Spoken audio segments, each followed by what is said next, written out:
పాలన ఎలా ఉంది? అమరావతి పనులు జనవరి నుంచి అంటున్నారు. సంక్షేమానికి ఏమో 40% కుదిస్తామంటున్నారు. మిగతా చూసుకుంటేనేమో అభివృద్ధి, సంపద సృష్టి అంటున్నారు. జరుగుతుందంటారా ఖచ్చితంగా రాబోయే కాలం? సంపద సృష్టి చేస్తారు కదండి. ఇప్పుడు పథకాలన్నీ ఆపేసిన తర్వాత ఇన్ని సంపద సృష్టి కదా. సంపద సృష్టి అంటే సపరేట్గా ఏం లేదు. ఇంకోటి ఏంటంటే ట్యాక్సెస్ అనేవి రోడ్లకి నేషనల్ హైవేలో ఉండేది, ఇప్పుడు మండలానికి కూడా వేస్తా అంటున్నారు. టోల్ గేట్లు పెట్టి పీపీపీ విధానంలో ఇస్తామంటున్నారు. అదే అంటే సంపద సృష్టి అంటే వాళ్ళ దృష్టిలో అది ప్రజల్ని దోచుకుంటమే సంపద సృష్టి అనేది. వాలంటీర్లు రోడ్డు మీదకి వచ్చారు, ఇప్పుడు పరిస్థితి ఏంటి? వాలంటీర్లు రోడ్డు మీదకి వచ్చారంటే వాలంటీర్లకు 10,000 ఇస్తానని చెప్పి వాగ్దానం చేసింది వాళ్ళే. మరి ఈ రోజు రోడ్డు మీదకి వచ్చారు అని అంటే ప్రభుత్వాన్ని అడగాల. వాలంటీర్లు కామ్గా ఎందుకుంటున్నారో నాకు అర్థం అవ్వట్లేదు. మరి ప్రభుత్వాన్ని ప్రశ్నించాల్సింది పోయి అంటే ఓన్లీ ఎలక్షన్ గురించి మాత్రమే వాళ్ళు ఇది ఇచ్చారు కానీ స్టేట్మెంట్లు ఇచ్చారు కానీ ప్రజలకు చేద్దాం అనేది ఏమీ లేదు. గత ఎలక్షన్స్లో ఎన్నో ప్రచారాల్లో ఉద్వేగంగా మాట్లాడిన పవన్ కళ్యాణ్ గారు లాస్ట్కి జరిగింది ఏమీ లేదంటున్నారు. ఒక పక్క అభివృద్ధికి, సంక్షేమానికి పెద్దపీట వేస్తామంటున్నారు. మరి సంక్షేమం ఎక్కడ ఉందంటున్నారు? సంక్షేమం లేదుగానే అంటుంది. ఆయన ప్రశ్నిస్తా అన్నారు, ఆయన మాత్రమే ప్రశ్నిస్తా అన్నారు. ఆయన ప్రశ్నించమని ఎవరిని అడగలేదుగా. ఆయన ప్రతిపక్షంలో ఉంటే ప్రశ్నిస్తారు, ప్రభుత్వంలో ఉంటే ఆయన ఎవరినైనా ప్రశ్నిస్తే జైల్లో పెడతా అన్నారు. ఇప్పుడు మేము మాట్లాడింది కూడా మీరు టెలికాస్ట్ చేసినా కూడా మమ్మల్ని కూడా అరెస్ట్ చేస్తారేమో. అంటే ఇక్కడ జరిగిన విషయం ఏంటంటే సోషల్ మీడియాలో మరీ బూతులు తిట్టి మంత్రుల భార్యల్ని అవహేళన చేసిన వాళ్ళ వరకే ఎక్కువ శాతం ఉంది సార్. జనరల్గా ఇప్పుడు ప్రభుత్వాన్ని ఈ పథకాలు ఇవ్వట్లేదు, సంక్షేమం చేయట్లేదు అన్న వాళ్ళని ఎవరిని అరెస్ట్ చేయట్లేదా? అంటే తక్కువ శాతం ఉంది కానీ ఎక్కువ శాతం లేదు కదా సార్. ఎందుకు లేదండి? ఇప్పుడు అంటే కామన్ పీపుల్ బయటికి రాలేకపోతున్నారు కదా. ఇప్పుడు ఎక్కడైనా సరే ఎప్పుడైనా పీపుల్ ఎక్కడి నుంచి వస్తారు? లీడర్స్ నుంచి వస్తారు, ఏదైనా పార్టీ నుంచి వస్తారు. పార్టీ నుంచి వచ్చిన వాళ్ళని పెట్టినప్పుడు మామూలుగా ప్రజలు, సింపుల్గా ఉన్న ప్రజలు ఏం చేస్తారు? కామ్గా ఉంటారు. అయ్యో మాకెందుకులే అని చెప్పి చూస్తూ ఉంటే పోలా. మరి ఒక పక్క చూస్తే జగన్ గారి పైన అదానీ కేసు ఏమంటారు? మళ్ళీ డైవర్షన్ పాలిటిక్స్ అని అంటారా? డైవర్షన్ పాలిటిక్స్ కాకపోతే ఎట్లా అండి? ఇప్పుడు 4 రూపాయలు దాన్ని 6 రూపాయలు కొంటే ఎవడైనా ఏం చేస్తారు?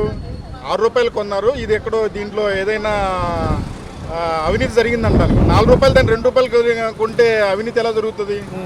అలా అవినీతి జరిగితే అదానీ గారి మీద కేసు పెట్టాలని అనుకుంటే మరి ఈరోజు శాసనసభలో వీళ్ళు మేము జగన్ గారి మీద మేము ఒక సిట్ వేస్తున్నాము, అవినీతి జరిగిందంటున్నారు కాబట్టి మేము కంపల్సరీ ఆయన మీద యాక్షన్ తీసుకుంటామని చెప్పమనండి.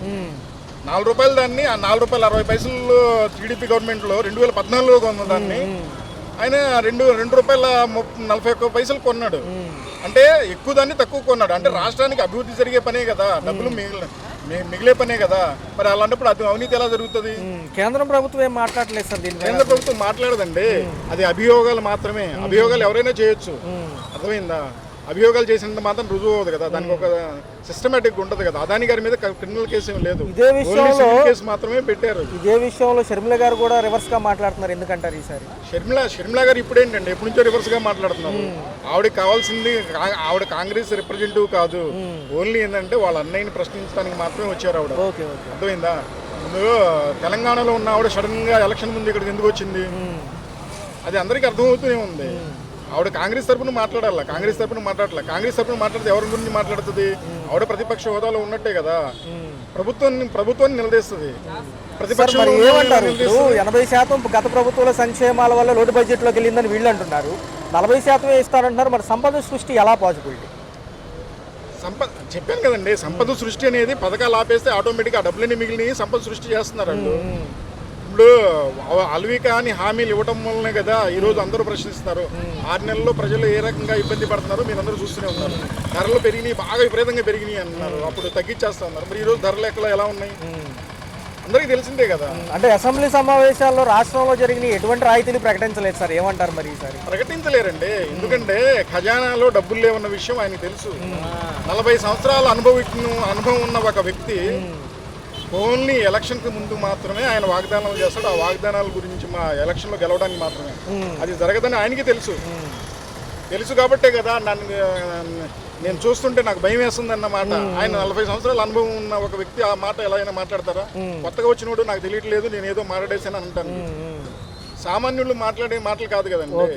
ఒక సీఎం హోదాలో ఉన్న 40 సంవత్సరాల అనుభవం ఉన్న ఒక చంద్రబాబు నాయుడు గారు లాంటి సీఎం ఆ మాట మాట్లాడారంటే ఇంకా ఆయన విజ్ఞతకే వదిలేయాలి. భవిష్యత్తు ఎలా ఉండబోతుంది సార్ చూసుకున్నట్లయితే? 4 ఏళ్ల పరిమితిగా అభివృద్ధి అంటున్నారు కదా. భవిష్యత్ అనేది ఇలాగే ఉంటుందండి. ఎందుకంటే చెప్పిన హామీలు వాళ్ళ అమలుపరచలేదు. హామీలు అమలుపరచినప్పుడు ప్రజలు ప్రశ్నిస్తారని చెప్పి గొడవలు జరుగుతూనే ఉంటాయి. అర్థమైందండి.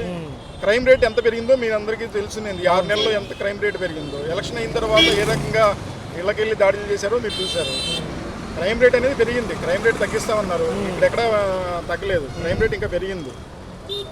దాన్ని బట్టి అర్థమవుతుంది కదా అభివృద్ధి అనేది. జమిలీ ఎన్నికలకి ఏమైనా పాసిబిలిటీ ఉందంటారా? ఉండొచ్చు అండి. లాస్ట్ టైం కూడా జమిలీ ఎలక్షన్స్ అని అన్నారు బీజేపీ వాళ్ళు. ఈసారి కూడా అలాగే అంటారు. లాస్ట్ టైం వాళ్ళు ఫుల్ ఫ్లెడ్జ్డ్గా వాళ్ళ సీట్లు ఉన్నప్పుడే వాళ్ళు చేయలేకపోయారు. ఇప్పుడు వేరే పార్టీ మీద ఆధారపడినప్పుడు వాళ్ళు చేస్తారని అయితే నేనైతే అనుకోవట్లేదు. Okay okay okay sir. మనకి గవర్నమెంట్ శాఖలు 29-39 ఉంటాయి మొత్తం అన్ని. ఏ శాఖలో ఉన్న బొక్కలేని శాఖ ఉందా? ఒకటి ముందు చెప్పమన్నాడు. వాళ్ళ చేతుల్లో అదాని అంబానీ ఉండడం సహజం. ఓకే. ఒకటి ఇవాళ ఒక ఆంధ్రప్రదేశ్ కాదు నాశనం అయింది, వరల్డ్ వైడ్గా మొత్తం అంత నాశనం. మీకు తెలుసు కదా, ఒక ఇండియా కాదు వరల్డ్ వైడ్గా మొత్తం నాశనం అయి ఉంది. ప్రతి ఒక్కదానికి మన ఇండియా వైడ్గా అన్ని మనకే తుఫాన్లు కాదు, అమెరికా ఉంది, ఇంకా అన్ని కంట్రీస్ ఉన్నాయి. ఏం చేస్తాడండి? ఎవడు వచ్చి ఏం చేస్తాడు చెప్పండి? ఇప్పుడు ఇంకో రాష్ట్రం వచ్చింది, ఏం చేస్తాం? ఇంకోటి వస్తాడు, ఏం చేస్తాడు? ఇప్పుడు నిన్నటి దాకా మనకి అన్ని బొక్కలే. రోడ్డు ఏ రోడ్డు అయినా 25 కిలోమీటర్ల స్పీడ్ వెళ్ళగలిగిన రోడ్డు ఉందా? సాధారణ ఎంప్లాయీ 25 కిలోమీటర్ల స్పీడ్ వెళ్ళాల్సి ఉందా? మిగతా రేటుల సంగతి వదిలేయండి. ఇప్పుడు పంట వేస్తున్నాడు, దెంగుతుంది, ఏం చేస్తారు చెప్పండి? ఇప్పుడు మళ్ళీ తుఫాను వచ్చింది, మళ్ళీ పోతుంది మొత్తం. ఇది ఎక్కడి నుంచి వస్తుంది? ఇప్పుడు కూరగాయల రేట్లు పెరుగుతాయి, ఏం చేస్తుంది? ఏమీ లేదు. కాకపోతే అంటే గుడ్డినయమా మెల్లనయమా, ఈ రెంట్లో ఏదో ఒకటి ఆలోచించుకోవాలి మనం. అంతకంటే చేయగలిగింది ఆడే అవతల ఆడు ఈడే కాదు, కనీసం ఆడి కార్ని వెళ్ళేయాల. కనీసం ఒక సంవత్సరం అయినా అది అర్థం చేసుకోవడానికి, ఉన్న బొక్కలన్నీ పుడుకోవడానికి. ఇవాళ మిగతా మెయిన్ వద్దు, నువ్వు ఎక్కడికన్నా వెళ్ళాలంటే రోడ్డు అనేది అవసరం. ముందు ఆ రోడ్డు అనేది ఇప్పుడు బొక్కలు ఉడుతున్నారుగా ఎంతవరకు అయినా కానీ. చేశాడు చేయలేదండి, అడిగి చేస్తారు, ఎవడు చేస్తారు? ఇప్పుడు నువ్వు నేను ఏం చేస్తాను చెప్పండి? ఒక 10 రూపాయలు సందా ఇవ్వమంటే ఇస్తాం, అంతకంటే ఏం చేయలేము. అవును సార్, అవును సార్. ఏంటి సార్ భవిష్యత్తు కార్యాచరణ ఎలా ఉండబోతుంది ఈ యొక్క అభివృద్ధి వైపు? కనీసం ఒక సంవత్సరం ఉండాలి. ఎవరినైనా అర్థం చేసుకోవాలంటే కనీసం ఒక సంవత్సరం ఉండాలి. సంవత్సరం పాటు గడిచిన తర్వాత ఆడిన తిట్టు ఈడిన తిట్టు మనం ఎవరైనా తిట్టచ్చు. ముందు సంవత్సరం అనేది గడవాలి. ఆడు ఏంటో ఈడేటో ఈ బొక్కలన్నీ ఇదుకోవడమే సరిపోతుంది. ఏంటి మనం ఆడు చేసేది ఎవడూ లేదండి. ఎలా ఉండబోతుంది? గతంలో సంక్షేమానికి పెద్దపీట వేయడం వల్లే లోటు బడ్జెట్లోకి వెళ్ళి అని ప్రజెంట్ మంత్రులు అంటున్నారు. ఎలా ఉండబోతుంది సార్? సార్ చూసుకుంటే వాలంటీర్ వ్యవస్థ లేదు, ఈసారి ఎలా ఉండబోతుంది? వాలంటీర్ వ్యవస్థ వల్ల పెద్ద లాభం లేదు. గతంలో 5 ఏళ్ళు ఇచ్చినా చేశారు సార్, మళ్ళీ కంటిన్యూ చేస్తే బాగుంటుంది అంటున్నారు. అసలు వ్యవస్థ అనేది వేస్ట్. అది పార్టీ కార్యకర్తలే వాళ్ళు, వాలంటీర్లు. పవన్ కళ్యాణ్ గారు పనితీరులు ఎలా ఉన్నాయి సార్? ఉప ముఖ్యమంత్రిగా ఉన్నారు, బ్రహ్మాండంగా. మహారాష్ట్ర ఎన్నికలు కూడా ప్రచారానికి వెళ్ళారు, అక్కడ కూడా కూటమి ప్రభుత్వాలే సంబంధించి పైన మోడీ గారు అక్కడ వచ్చారు. ఎలా అనిపిస్తుంది సార్? వ్యక్తిని ఎవరైతే నీతిగా ఉంటారో వాళ్ళను ప్రజలు ఆదరిస్తారు, వాళ్ళకి వెనకాల సపోర్ట్గా నడుస్తారు. ఏదైతే అదానీ సోలార్ పవర్ విషయంలో 300 కోట్లు సంబంధించిన కేసు ఏదైతే ఉందో గత 2 రోజుల్లో చర్చలో ఉంది, ఏమనిపిస్తుంది సార్? మరి తీసుకున్నారంటారా ఖచ్చితంగా? ఈ లంచం కేసు ఉంది కదా, గత దీని గురించి చూస్తే తీసుకొని ఉండొచ్చు అని అనుకుంటున్నారు. మరి ఎలా ఉంది సార్? అమెరికాలో కూడా కేసు బుక్ అయింది అంటున్నారు. అమెరికాలో అంటున్నారు కానీ ఆ అమెరికా చట్టాలపైన వాటి మీద మనకు పెద్ద అవగాహన లేదు. కొంతమంది న్యాయ నిపుణులు ఏమో దానివల్ల ఒరిగేది లేదు పెరిగేది లేదు అంటున్నారు. షర్మిల గారు కూడా ఎక్కువ మాట్లాడుతున్నారు, ఖచ్చితంగా నిజ నిర్ధారణలు తేలాలంటున్నారు. సొంత చెల్లెలు గారే కదా ఆవిడ కూడా. చెల్లెలైనా వేరు, ఎవరైనా వేరు. ఆమె ఒక రాజకీయ నాయకురాలు, ఈయన ఒక రాజకీయ నాయకులు, వేరు వేరు పార్టీలు. సార్ చూస్తే అసెంబ్లీ సమావేశాలు 10 రోజుల పాటు జరిగాయి సార్. బడ్జెట్లు ఎలా అనిపించినాయి? సంక్షేమంగానికి ఈసారి 40%. రెండో చూసుకుంటే అభివృద్ధికి ఎక్కువ శాతం ఫోకస్ అంటున్నారు. అభివృద్ధి చేస్తే కానీ సంక్షేమం మీద ఎంతకాలం సంక్షేమం కంటే ప్రజలంతా ఇంక సంక్షేమం వాళ్ళు ఆ పథకాలు ఇస్తారు, తిని కూర్చుందామని లేజీ పేరేస్ అవుతారు. అభివృద్ధి అనేది బాట పట్టాలి కానీ స్వయం శక్తి కింద మనిషి సంపాదించుకొని తినడానికి చేయూతనివ్వాలి కానీ మీరు ఇంట్లో ఏం పని చేయొద్దు, మేము పథకాలు ఇస్తాము బ్రతకండి అనేది అది విచ్ఛిన్నతికి అదో పాత్ర. పవన్ కళ్యాణ్ గారు పనితీరులు ఎలా అనిపిస్తున్నాయి సార్? ఉప ముఖ్యమంత్రి అనిపిస్తున్నాయి. సార్ మరి ఎలా ఉంది సార్ భవిష్యత్తులో? దేశానికి ఒక మంచి నాయకుడు వచ్చాడు అనిపిస్తుంది. భవిష్యత్తులో 20,000 ఉద్యోగ కల్పన అంటున్నారు. ఒక పక్క డిఎస్సి కూడా ఉంది ఉపాధ్యాయుల భర్తీకి సంబంధించి. ఈ జూన్ కల్లా పూర్తి చేస్తామంటున్నారు. ఈ 4 ఏళ్లలో మటుకు 20 లక్షల ఉద్యోగాలు అంటున్నారు. 20 లక్షలు అన్నా 20 లక్షలు కాకుండా 10 లక్షలు ఇచ్చినా గొప్పే. పరిశ్రమలను వస్తే అది పెద్ద ఇదేం కాదు. పారిశ్రామికవేత్తలకు వీళ్ళ మీద నిజాయితీ ఉండాలి. కేంద్రం చెప్పినట్టుగా మనకి ఈసారి మోడీ గారు అన్నట్టుగా కనీసం పోలవరం అమరావతి అవుతాయా ఈసారి? తప్పకుండా అవుతాయి. నిధులు గ్రాంట్లు లెక్కలు తేల్చుకున్నా ముందుకెళ్తారంటారా ఈసారి? ముందుగానే మాకు ఈ రోజున మేము పెట్టుకొని స్టేట్ గవర్నమెంట్ దగ్గర ఆర్థిక పరిస్థితి బాగలేదు, మీరు డబ్బులు ఇవ్వండి తర్వాత కడతాం అంటున్నారు కదా. అంటే ముందుగానే గ్రాంట్స్ వీళ్ళ మీద నమ్మకంతో గ్రాంట్స్ ఇస్తున్నారు వాళ్ళు. ఈవీఎం ట్యాంపరింగ్ల పైన ఏమంటారు సార్? ఎంతవరకు నిజాలు ఉన్నాయంటారు? ఓడిపోయిన ప్రతి ఒక్కరు ఈవీఎం ట్యాంపరింగ్. ఈవీఎం ఓటు వేసేటప్పుడు మేము ఎవరికి వేస్తున్నామని మాకు తెలుస్తుంది. గ్రామీణాభివృద్ధికి సంబంధించి ఏదైతే ఈయనకి శాఖ ఉందో పవన్ కళ్యాణ్ గారికి, ఈసారి పీపీపీ విధానంలో గ్రామీణ రోడ్లకు కూడా టోల్ గేట్లు వస్తాయి అంటున్నారు సార్, ఎలా చూడాలి?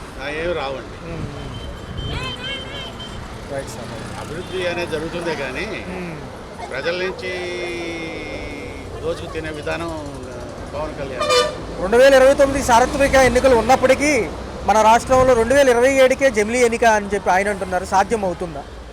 అంటే కేంద్రం నిర్ణయం తీసుకుంటే అవుతుంది. అంత యంత్రాంగం ఉందంటారా? ఎందుకు లేదు యంత్రాంగం. సో భవిష్యత్తు పైన ఆశ ఉందంటారు ఖచ్చితంగా ఈసారి? తప్పకుండా అంటే మనిషి ఎప్పుడు ఆశ చూడాలి. Right sir. ఈసారన్నా మేము చూడొచ్చు అంటారా మా భవిష్యత్తు అన్న కనీసం? బాగుంది. ఓకే. గత ప్రభుత్వాలేమో 9 పథకాలతో వచ్చాయి జనరల్గా సార్. ఈ పథకాలేమో 6, ఈ ప్రభుత్వాలు 6 పథకాలు ఎలా అనిపిస్తుంది? ఈసారి భవిష్యత్తు యువతకి ఎలా ఉండబోతుంది? ఈసారి భవిష్యత్తు యువతకి ఎలా ఉండబోతుంది సార్? చూస్తే నిత్యావసర సరుకుల ధరలు ఎలా అనిపిస్తున్నాయి? కేంద్రం సపోర్ట్ ఇస్తుందంటారు ఈసారి ఖచ్చితంగా? ఎందుకంటే ఈసారి ఉమ్మడి కూటమిలో వాళ్ళు ఉన్నారు కాబట్టి ఎలా అనిపిస్తుంది? అంతా బాగుంది. ప్రస్తుతానికి మాకు అన్ని పరిపాలన విధాలు బాగుంది. అది సంక్షేమ పథకాలు అందించడానికి వాలంటీర్లు అయితే లేరు, ఉంటే బాగుంటుంది అంటారా? బాగుందంటే ప్రస్తుతం వీళ్ళు కూడా బాగా ఇస్తున్నారు, వాళ్ళు లేబర్ బాగానే ఇస్తున్నారు. పర్వాలేదు, అందున్నాయి. అంటే 5,000 వాళ్ళు చేసిన మాట వాస్తవం. 5,000 జీతాలకు చేశారు. మరి బయటకు వచ్చారు కాబట్టి ఏదన్నా ఇంకొక ఉపకరణ కనిపిస్తే ఉద్యోగ పరంగా కానీ భవిష్యత్తు పరంగా మాకే పర్వాలేదు. ఆల్రెడీ ఓకే అండి, అంతకుమించి చెప్పవచ్చు. Already okay. Okay. Pawan Kalyan గారు ఉన్నారు సార్, ఈసారి ఎలా అనిపిస్తుంది ఉప ముఖ్యమంత్రి? పర్వాలేదు. సార్ మరి ఏంటి సార్ ఈసారి మా అమరావతి చూడగలమా? చూడగలమనే ఉద్దేశం ఉంది. చూడగలము. బడ్జెట్ సమావేశాల్లో కూడా ఎక్కువ బడ్జెట్ ఇస్తామంటున్నారు. డెవలప్మెంట్ కూడా జరుగుతుంది, ఉద్యోగంగా కనపడుతుంది డెవలప్మెంట్. మరి అన్ని వస్తున్నారు. ఓకే. ఆయన అన్నాడుగా సంగ్రహాలను పూర్తి చేస్తామని చెబుతున్నాడు. ఆ నమ్మకంతో మేము చూస్తే బాగుంటుంది, పూర్తి చేస్తే బాగుంటుంది మా ఉద్దేశం. కొత్త రేషన్ కార్డులు, కొత్త పెన్షన్లు మళ్ళీ డిసెంబర్ 2 నుంచి అర్జీ స్వీకరణ అంటున్నారు సార్, ఎలా? ఏ రేషన్ రాలేదు, ఆరోగ్య సేవ రాలేదుగా, అది కూడా రాలా. వాటి కోసం వెయిట్ చేస్తాం. వస్తాయి రాస్తున్నాం, మరి ఇప్పుడు వస్తుంది లేదు సార్. 2027కి జమిలీ ఎన్నికలు ఏమన్నా సాధ్యం అవుతుందా? అంత పెద్ద యంత్రాంగం ఉందా మనకి? తెలియదండి. లేదు సార్, దేశం మొత్తం ఒకేసారి ఎన్నిక అది. దేశం మొత్తం ఇప్పటికే రాష్ట్రాల మధ్య సమన్వయం లేక గ్యాపులుగా జరుగుతుంటాయి. భద్రతా బలగాలు తరలిస్తూ ఉంటారు ఎప్పటికప్పుడు ఎక్కడికక్కడ. మరి లేదు కదా, అంత యంత్రాంగం లేదు కదా, అవుతుందా? Right sir. అలా అనిపించింది. కొత్త ప్రభుత్వాలు వచ్చాయి కదా, బడ్జెట్ సమావేశాల్లో చూశారు ఈసారి డెవలప్మెంట్కి ఎక్కువ శాతం ఆస్కారం, సంక్షేమానికి 40% అంటున్నారు. గత ప్రభుత్వాలు 80% ఇచ్చామని వాళ్ళు అంటున్నారు. ఎలా అనిపిస్తుంది? నాకైతే ఈ ప్రభుత్వం నచ్చలేదు, ఇప్పుడు ఉన్నది నచ్చలేదు. ఓకే. వాళ్ళు అంత బాగా ఎఫెక్ట్గా చేసినట్టయితే అనిపిస్తలేదు. వాళ్ళు ఏమి చేస్తానని వాగ్దానాలు ఇచ్చారు. వాళ్ళు వాగ్దానాలు ఇచ్చేటప్పుడు ముందు వాళ్ళు చేస్తామా చేయలేమా అనేది వాళ్ళకి తెలియాలి. ఎందుకంటే వాళ్ళు ఆల్రెడీ చేసున్నారు, 9 సంవత్సరాలు చేసున్నాడు కాబట్టి తెలియాలి. నువ్వు చేయలేనప్పుడు నువ్వు ఎందుకు వాగ్దానాలు ఇవ్వటం? వాగ్దానాలు జనాల్ని మభ్యపెట్టి గెలిచారు. అంటే పవన్ కళ్యాణ్ గారి సపోర్ట్ కూడా గట్టిగా ఉంది ఈసారి. ఈయనకి మరి ఎలా ఉండబోతుందన్న, ఈయన నా మార్గదర్శి అంటున్నారు కదా ఈసారి. మార్గదర్శి కరెక్టే. నేను అనేది జనాలకు చేస్తానన్నది చేయమని చెప్తున్నాను అంతే. జనాలకు చేస్తానని చెప్పి చేయకుండా, ఏమి చేయకుండా వాలంటీర్లకి 10,000 ఇస్తానని చెప్పి వాళ్ళు ఇవ్వకుండా ఎగ్గొట్టారు. గ్యాస్ అప్పుడే చెప్పొచ్చు కదా, ఇప్పుడు గ్యాస్ ఇస్తా అన్నారు, ఇప్పుడు 6 నెలలు అయిపోయింది, స్టార్ట్ చేయలేదు, ఎవరికి ఇవ్వలేదు. ఇలాంటి ఏమీ చేయకుండా ఇప్పుడు అసలు ఇవ్వకుండా ఉండి డెవలప్మెంట్ చేస్తే హ్యాపీ అందరికి. ఇస్తానని చెప్పడం ఎందుకు, మళ్ళీ ఇవ్వకుండా చేస్తారు. రాష్ట్రం లోటు బడ్జెట్ లో ఉందంటున్నారు. బడ్జెట్ చూస్తే 2.94 లక్షల అది ముందు తెలియాలి కదా, అది ముందు అలా తెలుసు కదా. ఆల్రెడీ రాష్ట్రం ఇబ్బందిలో ఉందని చంద్రబాబు నాయుడు తెలీదా గెలవక ముందు? తెలిసి కూడా ఇన్ని వాగ్దానాలు ఎలా ఇచ్చాడు మరి? 100% లోటు బడ్జెట్లోనే ఉంది. ఉన్నప్పుడు ఇలాంటి చేయలేరు, 100% ఎవరో చేయలేరని అతనికి తెలుసు. ఈ కేంద్ర ప్రభుత్వం ఎవరు వచ్చినా కలుపుకుంటున్నారన్నా, మరి ఈసారన్నా అమరావతి పోలవరం అవుతుందా? ఈ నిధులు అనేది ఇస్తారా, లేకపోతే పేపర్ల వరకు ఫోటోల వరకే నిమిత్తం అంటారా? నాకు తెలిసి వీళ్ళు ఏదైనా మోడీ గారికి ఏదో చేస్తారు కానీ వాడేం మనకి హెల్ప్ చేయడు 100%. బీజేపీ మన ఇక్కడ ఎవడో నమ్మడం. అదే గారు నిన్న మొన్న చూసుకుంటే దీనిపైన ఈ యొక్క అదానీ కేసు అని చెప్పి, లేకపోతే కరెంటు బిల్లుల కేసు అని చెప్పి ఏవో చెప్తున్నారు. అవన్నీ అసలు నమ్మడానికి ఆస్కారం ఉందా? డైవర్షన్ పాలిటిక్స్ అంటున్నారు చాలా మంది. నాకు ఐడియా లేదు. వాలంటీర్ని తీసేసి పక్కన పెట్టారు, వాళ్ళు సమ్మెలు చేస్తున్నారు. ఎలా అనిపిస్తుంది? వాళ్ళకి ఇచ్చే 5,000 కదా, వాళ్ళు 10,000 ఇస్తామన్నారు. వాళ్ళు అడగలేదు, అసలు పెట్టుకుంటే అడగలేదు. వీళ్ళు ఇస్తానన్నారు, కనీసం 5,000 కూడా ఇవ్వట్లేదు కదా. వాళ్ళు ఎంత ఇబ్బంది పడుతున్నారు మరి రాబోయే కాలం ఎలాగైనా 4 ఏళ్ళ అభివృద్ధి అంటున్నారు. ఇవన్నీ కూడా ఇండస్ట్రియల్ కారిడార్లు, 20 లక్షల ఉద్యోగ కల్పన, డిఎస్సి ఉంది. మరి ఎన్ని అవుతాయి ఈసారి? జనరల్గా చూస్తూ ఉంటారు కదా. అవన్నీ అవన పరిస్థితి. ముందు డెవలప్మెంట్ అవ్వాలంటే ఏదో 2 నెలల్లో డెవలప్ అయిపోయి ఎక్కువ రాష్ట్రానికి బడ్జెట్ డబ్బులు ఏమి రావు. అది కొన్ని సంవత్సరాలు, 10 సంవత్సరాలు పట్టిద్దో 15 సంవత్సరాలు పట్టిద్దో డెవలప్మెంట్ అవ్వాలంటే 2 నెలలు అవ్వదు. రైట్.